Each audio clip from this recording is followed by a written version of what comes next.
संसद में दिया गया अमित शाह का वो कंट्रोवर्शियल बयान। मान्यवर, अभी एक फैशन होगा है आम्बेडकर आम्बेडकर आम्बेडकर आम्बेडकर आम्बेडकर आम्बेडकर। इतना नाम अगर भगवान का लेते हैं तो 7 जन्मों तक स्वर्ग मिल जाता है।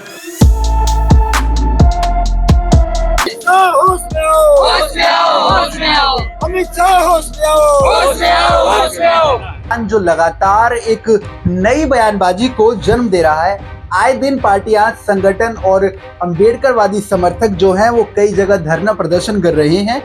बसपा ने 24 तारीख को देश भर के जिला कार्यालयों पर पहुंचकर, यानी कि डीएम ऑफिस में पहुंचकर बड़े मात्रा में विरोध दर्ज कराया था। नंद नगरी में आकाश आनंद पहुंचे थे। बसपा के सैकड़ों समर्थक हर जिला अधिकारी के ऑफिस के बाहर नजर आए। ज्ञापन सौंपा गया।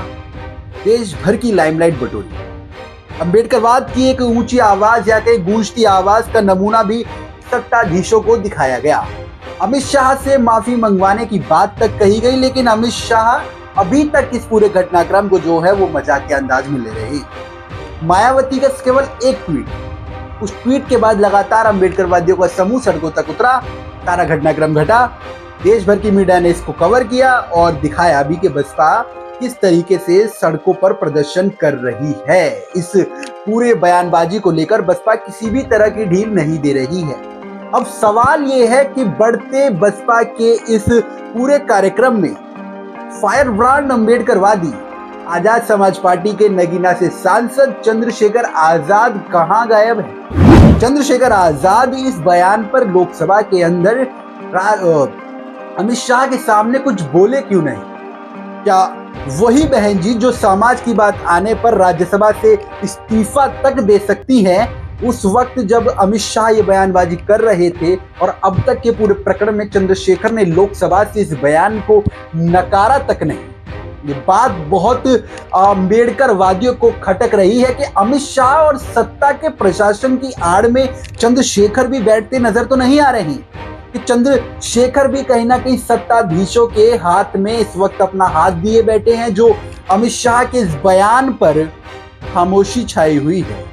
चंद्रशेखर, भीम आर्मी और आजाद समाज पार्टी निरंतर इस बयान को, जब भी इनसे भीड़ भड़ाके में या कहें तो मीडिया बाइट में पूछा जा रहा है, तो इस बयान को काट मरोड़ कर इस पर जवाब दे रहे हैं। इसी जवाब में जब न्यूज़ 24 के मानव गुप्ता ने चंद्रशेखर से सवाल किया कि अमित शाह के बयान पर क्या कहना चाहेंगे, तो चंद्रशेखर ने ऐसा बयान दिया जो उम्मीद से परे था। जो चंद्रशेखर तमाम मुद्दों पर अंबेडकर और काशीराम के विचारों को समर्थन देते हुए सबसे पहली पंक्ति में खड़े होते नजर आते हैं, वो चंद्रशेखर ने क्या बयान दिया ये आपको सुनना चाहिए। अपमान हुआ है बाबा साहब का? देखिए मानक भाई, ये आज की बात तो नहीं है। मैंने आलू से सोना भी देखा है सोशल मीडिया पे, ठीक है। तो ये तो जब किसी को मौका मिलता है वो अपना प्रयास करते ही हैं एक दूसरे पे आरोप लगाने का। जबकि सच ये है, अगर मैं स्पष्ट रूप से कहूँ, निष्पक्ष भाव से, कि वो कांग्रेस के ऊपर हमला करना चाहते थे, लेकिन जिस तरह की शब्दावली थी, वो शब्दावली में बाबा साहब का जो नाम प्रयोग किया गया और उस बात का जो लहजा था वो सही नहीं था। मानव गुप्ता ने सीधा सीधा सवाल किया था, लेकिन चंद्रशेखर इस बयान को, उस सवाल को और उसके जवाब से कोई मैच खाता नजर नहीं आया।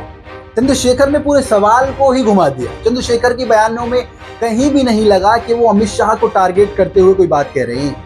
उन्होंने कांग्रेस को पहले हत्या लिया, फिर कांग्रेस और बीजेपी को थोड़ा टोर मरोड़ कर पेश करते हुए पूरे बयान और अपने जवाब को खत्म कर दिया, ना कि अमित शाह को टारगेट करते हुए या फिर चेतावनी देते हुए कोई बात कही। जिस तरीके के अक्सर बयान चंद्रशेखर जो है वो मीडिया बाइट्स में, डिबेट्स में, संसद में, संसद के बाहर, सड़क में और धरनों में जिस आवाज और बुलंदी के साथ बोलते नजर आते हैं, वो आवाज और बुलंदी कहीं ना कहीं ठहरती नजर आई। अब बात यह है कि चंद्रशेखर पे इतना फोकस क्यों किया जा रहा है, क्योंकि चंद्रशेखर ही लोकसभा के अंदर वो बहुजन समाज के एक नुमाइंदे बनकर गए हुए हैं। बहुजन समाज का वो चेहरा बनकर खुद को प्रेजेंट कर रहे हैं, जो तमाम बहुजन मुद्दों पर और दलित मुद्दों पर अपनी राय रखेंगे, वो भी एक आक्रामक रूप में। उन चंद्रशेखर से पूरा बहुजन समाज टकटकी लगाए आंखों से ये उम्मीद कर रहा था कि वो इस मुद्दे पर बोलेंगे, और बोलेंगे ही नहीं बल्कि अमित शाह के इस बयान को अमित शाह तो इस तरीके से बोलेंगे कि उनको माफी तक मांगनी पड़ जाएगी, या फिर ऐसे बयान सामने निकल कर आएंगे जिससे दलित समाज और बहुजन समाज में एक पॉजिटिव मैसेज जाएगा कि हमारा एक उत्तराधिकारी संसद की देश की सबसे बड़ी पंचायत में बैठा हुआ है और वो इस मुद्दे पर जरूर बोलेगा, और जब बोलेगा तो संसद में इन सत्ताधीशों की बखियां उधेड़ देगा। लेकिन ये बयान और चंद्रशेखर जो लगातार ताल मटोल कर रहे हैं, ये कहीं से भी जुड़ता हुआ नजर नहीं आ रहा है। तो इसको लेकर ट्विटर पर भी एक अलग लड़ाई चल रही है। ट्विटर पे एक यूजर लिखते हैं कि चंद्रशेखर भी सत्ताधीशों के साथ हाथ मिला बैठे हैं, चंद्रशेखर की आवाज भाजपा के विरुद्ध नहीं निकल सकती, चंद्रशेखर की आवाज अमित शाह जैसे नेता के विरुद्ध नहीं निकल सकती, यानी कि चंद्रशेखर को कहीं ना कहीं कम आंका जा रहा है। दूसरा, चंद्रशेखर के ही समाज के लोग यानी कि दलित बहुजन समाज की राजनीति में जुड़े हुए लोग, उसके समर्थक, उसके कार्यकर्ता, अंबेडकरवादी विचारधारा के चिंतक, कहीं ना कहीं अंबेडकरवादी विचारधारा के जितने भी चिंतक है वो चंद्रशेखर के बयान को काफी महत्व देते हैं। चंद्रशेखर के बयानों की काफी कहें तो मूल्यांकन किया जाता है, उसके बयान का काफी मूल्य भी रखा जाता है। लेकिन उस वक्त चंद्रशेखर लगातार इस बयानबाजी पर खामोशी बनाए बैठे हैं, तो सवाल उठता है। चंद्रशेखर से कभी एक बार ये पूछा गया कि जो बसपा ने और तमाम पार्टियों ने कार्यक्रम करे, विरोध दर्ज कराया, तो आजाद समाज पार्टी और भीम आर्मी कहाँ है? तो चंद्रशेखर ने वो बयान भी बड़ा टाल मटोल कर दिया। उन्होंने कहा कि इन्होंने कर दिया प्रदर्शन हम करेंगे, माफी तक मंगवा देंगे। लेकिन वो कहीं ना कहीं खानापूर्ति जैसा बयान लगा, ऐसा दलित बहुजन चिंतक और काफी कार्यकर्ता कहते नजर आ रहे हैं।